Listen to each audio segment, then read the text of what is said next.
নমস্কার, সাই বাবা ট্যারোট সকলকে স্বাগত জানাই। আশা করি সকলে ভালো আছেন। আজকের রিডিং এর বিষয়বস্তু হচ্ছে লাভ রিডিং। আপনাদের প্রেমজ জীবনে কি আসছে সেটাই দেখব। তো আমি 3 কার্ড সাফল করে নিয়েছি আগেই। কার্ড সাফল করা হয়ে গেছে। 3টা গ্রুপ আমি বেশ করেছি। 3টে গ্রুপের মধ্যে প্রথম কার্ডটি হচ্ছে আপনার অবস্থা এবং পরের দুটো কার্ড হচ্ছে তার সিচুয়েশন, মানে অবস্থা, এবং পরের দুটো কার্ড হচ্ছে তার সমাধান। 3টেতেই প্রথম কার্ডটা আপনার অবস্থা, সেটা যদি মেলে, আপনার অবস্থার সঙ্গে যদি রিডিংটি মেলে, তাহলে পুরো রিডিংটি কন্টিনিউ করবেন। 3টি গ্রুপ আছে, গ্রুপ 1, গ্রুপ 2, গ্রুপ 3। দেখে নিন, পজ করে নিন, তারপরে রিডিংটি দেখুন। ভালো লাগলে লাইক, কমেন্ট ও শেয়ার করে এনার্জি এক্সচেঞ্জ করবেন। 3টে গ্রুপ। আজকের বিষয়বস্তু হচ্ছে লাভ রিডিং। তো আমি শুরু করছি গ্রুপ 1কে দিয়ে। হোম। আপনার অবস্থাতে এসছে হোম।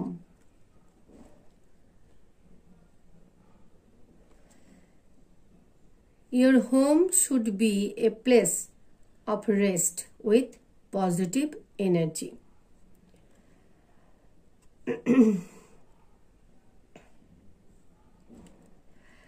আপনার বর্তমান অবস্থাটি হচ্ছে আপনি আপনার যে বাড়িটা, সে বাড়ি নিয়ে আপনি একটু দুশ্চিন্তাগ্রস্ত রয়েছেন, বা বাড়ির পরিবেশ আপনার কেওটিক, মানে অশান্তিপূর্ণ, যেখানে ছোটোখাটো হোক, মানসিক হোক বা মৌখিক হোক, অশান্তি রয়েছে, ঝগড়াঝাটি ছোটোখাটো বিষয় নিয়ে। বা আপনার মনের যে ঘর, মনও তো একটা ঘর যেখানে সব কিছুই হয়, সে বা আপনার মনের মধ্যে আপনার ঝঞ্ঝা চলছে, নয় আপনার ঘরে ঝঞ্ঝা চলছে, নয় আপনার মনের ঘরে ঝঞ্ঝা চলছে। তো বাবা বলতে চাইছেন যে ঘর হচ্ছে এমন একটি জায়গা যেখানে আমরা শান্তি অনুভব করব। আপনার বাড়িতে আপনি শান্তি অনুভব করতে পারছেন না, আপনার বাড়িতে বর্তমানে অশান্তকর পরিস্থিতি রয়েছে, বা আপনার মনে অশান্তকর পরিস্থিতি রয়েছে। বাবা বলতে চাইছেন বাড়ি হচ্ছে, your home should B a place, তোমার বাড়ি এমন একটা জায়গা হওয়া উচিত যেখানে সবসময় ইতিবাচক শক্তিই থাকবে, মানে সবসময় হাসি খুশি আনন্দ এই সমস্ত কিছু দিয়ে তোমার বাড়িটা পূর্ণ থাকবে, নাকি খালি ঝগড়া ঝাঁটি, অশান্তি, মতানৈক্য এই সমস্ত থাকবে। তোমার ঘরটি যদি শান্তিপূর্ণ না থাকে, তাহলে তুমিও শান্তিপূর্ণ থাকতে পারবে না, তোমার মনটি শান্তিপূর্ণ থাকতে পারবে না, তুমি মন দিয়ে কোনো কাজ করতে পারবে না। মন অশান্ত থাকলে আমরা কোনো কিছুই করতে পারি না। তো যদি এই হয় আপনার বর্তমান পরিস্থিতি, যে আপনার মানসিক শান্তি বিঘ্নিত রয়েছে, সে আপনার বাড়ির জন্য হোক বা আপনার মনের বাড়ির জন্য হোক, আপনার যদি মানসিক শান্তি বিকৃত হয়েছে, আপনি যদি শান্তি না পাচ্ছেন না বর্তমানে, আপনি যদি অশান্ত হয়ে থাকেন, তাহলে এই রিডিংটি আপনার জন্য। এবার কি আছে দেখি পরের দুটো card. Gift. The gift. In its infinite compassion, Baba grants wishes. In his infinite compassion, Baba grants wishes. Pray to him. এই যে দেখুন, এই কার্ডটার সঙ্গে এই কার্ডটা কতটা যুক্ত। আপনি মানসিক অশান্তিতে রয়েছেন। আমি একটু আগে বললাম, নয় ঘরে আপনার কেওটিক পরিস্থিতি রয়েছে, ঘর ঝঞ্ঝাপূর্ণ, বা আপনার মনের যে ঘর, সে মনের ঘর আপনার ঝঞ্ঝাপূর্ণ। তো এই কার্ডের সঙ্গে এটাই বোঝা যাচ্ছে যে এটা লাভ রিডিং হচ্ছিল।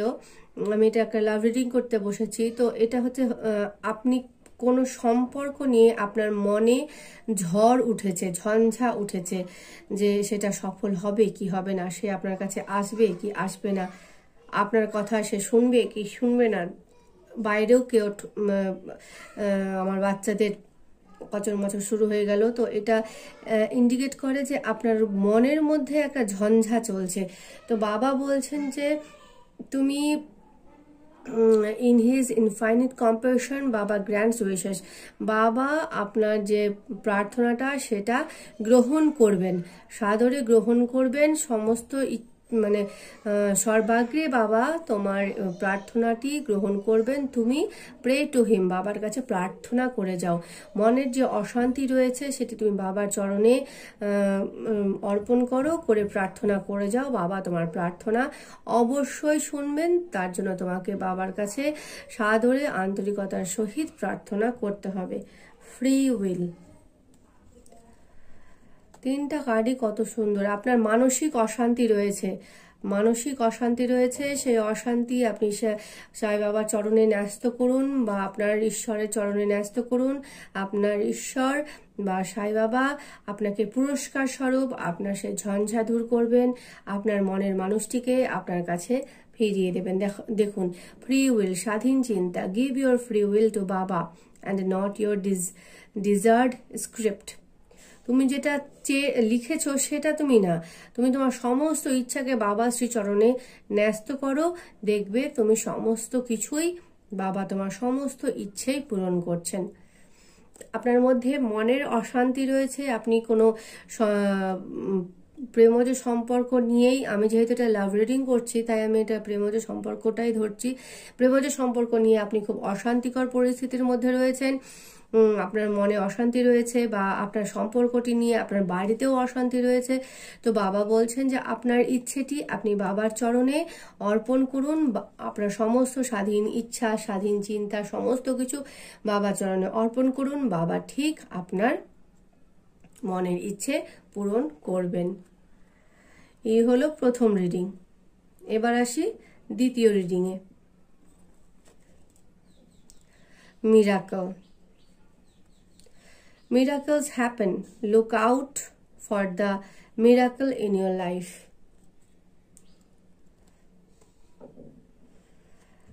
আপনার জীবনে কোনো মিরাকলটা কি, মানে হচ্ছে কোনো অপ্রত্যাশিত কোনো জিনিস ঘটে যাওয়া, যেটা আমরা ভাবতে পারিনি সেটা আমাদের সঙ্গে হওয়া। মিরাকলস হ্যাপেন মানে অপ্রত্যাশিত ঘটনা ঘটে। Look out for the miracle in your life. তোমার জীবনে অনেক সময় অনেক কিছু যা আমরা ভাবি না হবে তেমন কিছু হয়ে যায়। তো যদি দেখো যে তেমন কিছু হয়ে যাচ্ছে, আপনার যদি দেখেন আপনার জীবনে এমন কিছু যে আপনি প্রত্যাশা করেননি অথচ হয়ে গেছে, আপনি চাননি, মানে মনে হয়তো ইচ্ছে ছিল ওটা আপনি পান, কিন্তু আপনি পাননি, অপ্রত্যাশিতভাবেই আপনি পেয়ে গেছেন, তাহলে এটা বুঝতে হবে ঐশ্বরিক কৃপা, আপনার জীবনে মিরাকল ঘটছে। তো এইরকম যদি আপনার অবস্থা থাকে যে আপনার ছোটখাটো হোক বা বড় হোক কোনো ইচ্ছে পূরণ হচ্ছে অপ্রত্যাশিতভাবে, তাহলে এই রিডিংটি আপনি আগে কন্টিনিউ করুন। Death is inevitable. মৃত্যু হচ্ছে অনিবার্য সত্য, যেটাকে এড়ানো যায় না। Only a guru can alter your destiny if he wishes. একমাত্র গুরুই পারেন তোমার ভাগ্য পরিবর্তন করতে যদি তিনি সেটি চান। তো দেখুন, এই কার্ডটি আগে আমি এই দুটো কার্ড দেখি, এই দুটো কার্ড কত সম্পর্কিত। মিরাকল আর ডেথ কার্ড। ডেথ কার্ড নিয়ে একটি গল্প আছে, সে গল্পটি বলি তাহলে বুঝতে পারবেন। একবার সিডনিতে একটি বাচ্চার টিউবারকুলোসিস টিবি রোগ হয়েছিল। তার বাবা মা সব রকমের চেষ্টা করেছিলেন, ডাক্তার থেকে শুরু করে বৈদ্য থেকে শুরু করে সমস্ত কিছু করেছিলেন, কোনো পথ বাদ দেননি, কিন্তু তার টিবি রোগটি সারেনি। কিন্তু সে বাচ্চা মেয়েটির বাবার প্রতি অগাধ বিশ্বাস ছিল। বাচ্চা মেয়েটি তার বাবা মাকে বলেছিল বাবার কাছে নিয়ে যেতে। তার বাবা মা সে বাচ্চাটিকে বাবার কাছে নিয়ে যান এবং বাবা সে চরণে মেয়েটিকে রেখে দেন। মেয়েটি বাবার প্রতি অগাধ বিশ্বাসের দৃষ্টিতে বাবার প্রতি তাকান এবং বাবা মেয়েটিকে আশীর্বাদ করেন, মাথায় হাত দেন এবং তার বাবা মাকে আদেশ দেন জল ছাড়া কোনো কিছু খেতে না দিতে। প্রায় 7 দিন না 8 দিন এরকম ভাবে চলতে থাকে, কিন্তু 10 দিনের মাথায় বাচ্চাটি মারা যায়। এবার বাবা মা দৌড়ে এসে বাবার কাছে আসেন, কিন্তু দেখেন অদ্ভুত ব্যাপার, যা ঘটেনি তা ঘটছে। বাবা কোনোদিনও দিনের বেলা ঘুমোন না, কিন্তু বাবা ঘুমিয়ে আছেন। হঠাৎ বাবার ঘুম ভাঙলো, বাবা যেন কার সঙ্গে কথা বলছেন, কার সঙ্গে ঝগড়াঝাটি করছেন, চলে যেতে বলছেন, কেন এসেছেন কৈফিয়ত চাইছেন, কাকে যেন দ্বারকামাই থেকে তাড়াচ্ছেন। হঠাৎ বাবা যে সময় কাউকে তাড়াচ্ছিলেন, তাড়িয়ে দিয়েছেন, বাবা একজনকে তাড়িয়ে দিয়েছেন, যাকে তাড়াচ্ছেন তাকে দেখা যাচ্ছে না। ঠিক যেন মনে হচ্ছে বাবা বাতাসের সঙ্গে কথা বলছেন, কিন্তু কথার অভিপ্রায় যেন তুমি কেন এসেছো, যাও এখান থেকে, তোমার এখন আসার সময় হয়নি, ঠিক যেন যমদূতের সঙ্গে কথা বলছেন। হঠাৎ একজন এসে খবর দিলেন যে যে বাচ্চাটি মারা গেছিল সে আবার বেঁচে উঠেছে, বাচ্চাটির মধ্যে আবার প্রাণের সঞ্চার হয়েছে। তার মানে বাবা তখন যমদূতের সঙ্গেই ঝগড়া করছিলেন, যমদূতকেই তাড়াচ্ছিলেন। তো এই কার্ডটি এসেছে, তার মানে আপনার জীবনে কোনো এই রকমের সমস্যা যদি, আমরা তো কেউ বুঝতে পারি না মৃত্যু কখন আসবে, জন্ম মৃত্যু কখন হবে আমরা তো কেউ জানি না। তো আপনার কোনো এটা পার্থিব দেহেরই যে মৃত্যু ঘটবে তা নয়, বলতেও আমার খারাপ লাগছে, কিন্তু কোনো সিচুয়েশনেরও ডেথ হতে পারে, কোনো রিলেশনশিপেরও ডেথ হতে পারে। কিন্তু যদি এমনই হওয়ার থাকে যে আপনার অনিবার্য আছে ডেথ, সে রিলেশনশিপ হোক, সত্যিকারের প্রাণের হোক, বাবার চরণে সমর্পণ হও, আপনার ঈশ্বরের চরণে নিজেকে ন্যস্ত করো, নিজেকে ঈশ্বরের চরণে অর্পণ করে দাও, অর্পণ করে দিন। তাহলে দেখবেন ঈশ্বর যদি, আমার কথা আটকে যাচ্ছে, ঠিক আমি বলতে পারছি না। আপনার যদি এইরকম পরিস্থিতি হওয়ার সম্ভাবনা থেকে থাকে যে আপনার জীবনে মৃত্যু আসছে, সে মানুষের দেহের মৃত্যু হোক বা কোনো সম্পর্কের মৃত্যু হোক, আপনি নিজেকে ঈশ্বরের শরণে সমর্পণ করুন, ঈশ্বরের কাছে প্রার্থনা করুন, শুদ্ধ মনে, শুদ্ধ ভালোবাসায়, শ্রদ্ধা ও ভক্তির সঙ্গে ঈশ্বরকে আঁকড়ে ধরুন, ঈশ্বরের দিকে দৃষ্টিপাত করুন। ঈশ্বর চাইলে আপনার অনিবার্য সমস্ত কিছুকে কাটিয়ে দিয়ে আপনার জীবনে মিরাকল ঘটাতে পারেন। ঈশ্বর চাইলে আপনার জীবনে যা মরে গেছে তাকে আবার প্রাণ সঞ্চার করতে পারেন, করে মিরাকল আনতে পারেন। ঈশ্বর চাইলে আপনার জীবনে মিরাকল আনতে পারেন।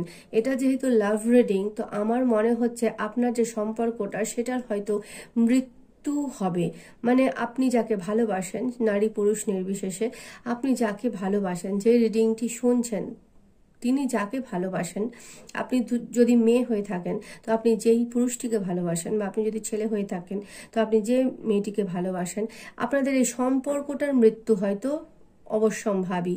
আপনি আপনার ঈশ্বরের কাছে শরণাপন্ন হন, ঈশ্বরের কাছে আপনার মনের কথা জানান, ঈশ্বরের দিকে তাকান, ঈশ্বরকে প্রার্থনা করুন। ঈশ্বর চাইলে আপনার জীবনে মিরাকল ঘটবে, আপনার মৃতপ্রায় সম্পর্কটি বা মৃত সম্পর্কটি পুনরুজ্জীবিত হবে, আবার প্রাণ ফিরে পাবে। কি বলছে? Surrender, surrender, gracefully surrender to your masters and angels and let them deal with the current situation. দেখুন তিনটা কার্ডই কত সুন্দর একে অপরের সঙ্গে যুক্ত। আপনি নিজেকে আপনার ঈশ্বরের চরণে সমর্পণ করে দিন এবং ঈশ্বরকে ঈশ্বরের কাজ করতে দিন। আপনার কাজ আপনি করুন, ঈশ্বরের কাজ ঈশ্বরকে করতে দিন।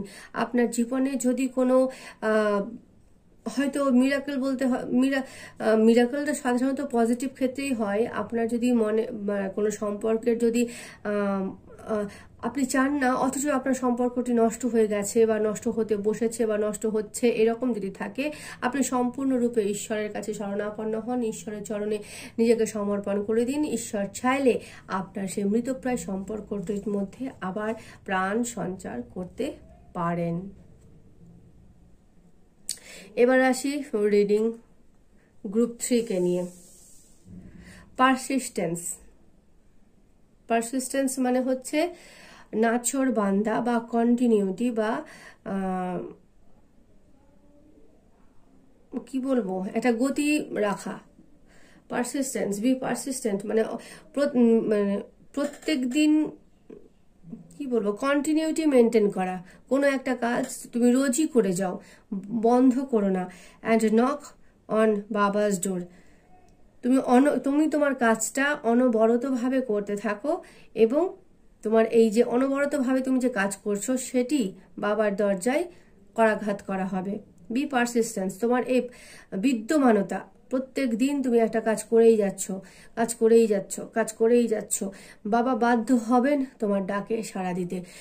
তো আপনার যদি পরিস্থিতিটা এরকম থাকে, আমি তুমি দিয়েই বলছি, তোমার যদি পরিস্থিতিটা এরকমই থাকে যে তুমি কোনো কাজ করেই যাচ্ছ, করেই যাচ্ছ, করেই যাচ্ছ, তো বাবা বলতে চাইছেন যে তুমি তোমার কাজ যদি প্রত্যেক দিন করতেই থাকো, তাহলে সেটি বাবার দরজায় করাঘাত করা হবে।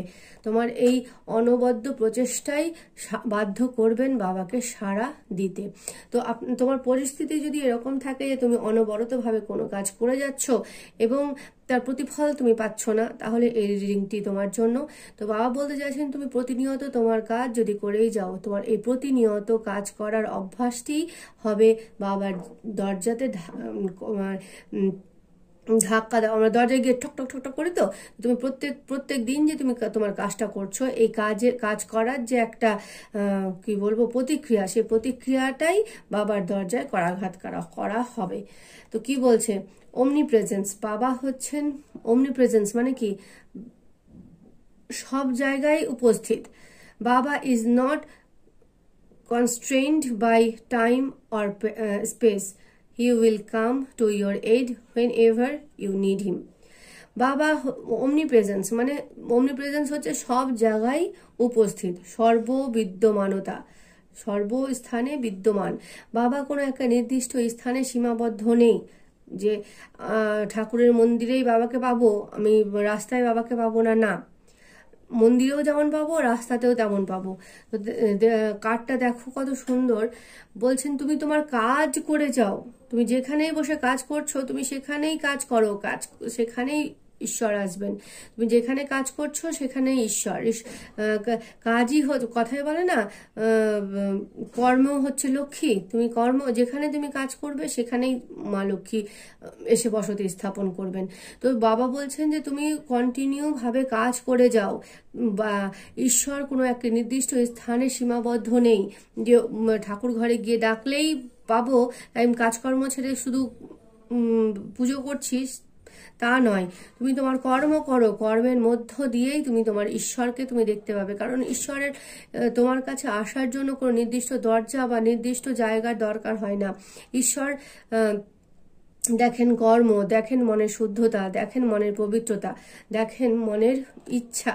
তো তুমি তোমার কাজ অনবরতভাবে করতে থাকো, যেটি হবে ঈশ্বরের দরজায় করাঘাত করা। এবং সেই করাঘাত তুমি যদি অনবরত করতে থাকো, ঈশ্বর কিভাবে তোমার কাছে আসবেন, তোমার ডাকে সাড়া দেবেন, সেটা তুমি নিজেও বুঝতে পারবে না। দেখবে তোমার জীবনে হঠাৎ একটা মিরাকল ঘটে গেছে। ফেস রিয়েলিটি, বাবা বলতে চাইছেন যে যেটা বাস্তব, face reality, stop running after a mirage, it's an illusion. মরিচিকার পিছনে ছুটার দরকার নেই, মরিচিকার পিছনে ছুটো না, তুমি বাস্তবটা দেখো। তুমি চোখে কালো চশমা পরে তুমি যদি ভাবো পৃথিবীটা অন্ধকার, তা নয়। কিন্তু তুমি চশমাটাকে খুলে তুমি দেখো কোনটা সত্য, কোনটা মিথ্যা, কোনটা সাদা, কোনটা কালো। তাহলেই তুমি জীবনে সাফল্য পাবে, তাহলেই তোমার সমস্যার সমাধান হবে।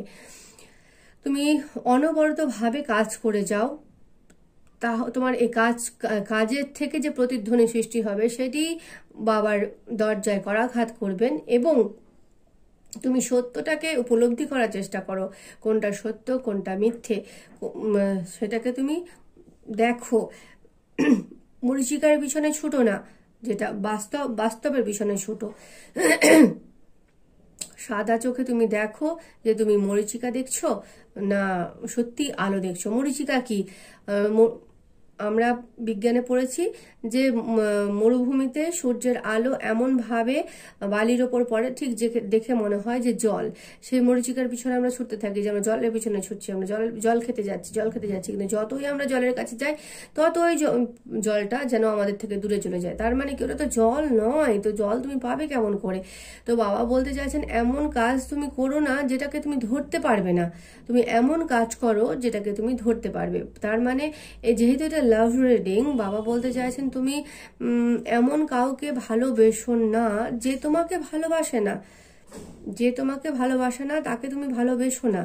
এমন জনকে তুমি ভালোবাসো যেও তোমাকে, ধরো ভালোবাসাটা যদি জল হয়, তুমি জলের কাছে যত যাচ্ছ সে তোমার কাছ থেকে তত দূরে চলে যাচ্ছে, তাহলে তুমি কোনোদিনও কি সেই জল পাবে না।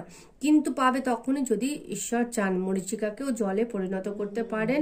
তো কি তুমি কন্টিনিউ হতে থাকো, তুমি তোমার কাজে কন্টিনিউটি মেনটেন করতে থাকো। ঈশ্বর কখন কিভাবে আসেন, ঈশ্বরের আসার তো নির্দিষ্ট কোনো রাস্তা নেই, কখন কিভাবে ঈশ্বর আসেন তা আমরা কেউ জানি না। আর খোলা চোখে দেখো যে তুমি সত্যি মরীচিকার পিছনে ছুটছো না সত্যি সেটি জল। যদি সত্যি সেটি জল হয়ে থাকে তাহলে তার পিছনে ছোট, বাবা অবশ্যই তোমার ডাকে সাড়া দেবে।